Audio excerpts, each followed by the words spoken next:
Sign ভাই পিছনে একটা হারান।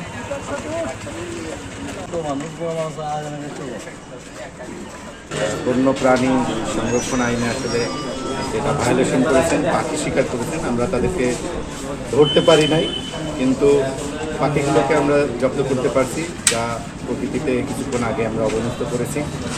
আমাদের মেসেজ হচ্ছে যে বন্য প্রাণী সংরক্ষণ আইন অনুযায়ী আমাদের কোনো পাখি শিকার, ধরা বা বিক্রি করা আইনগত দণ্ডনীয় অপরাধ। এটা করা যাবে না। যদি এই উপজেলাতে এরকম কোনো কিছু ঘটে তাহলে অবশ্যই আমরা আইনের আওতায় আনবো, তাদের কঠোর শাস্তির ব্যবস্থা করব।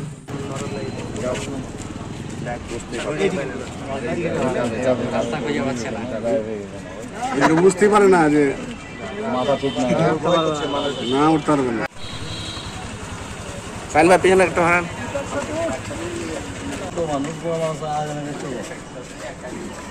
বড় মানুষ না থাকলে কাজ হবে না।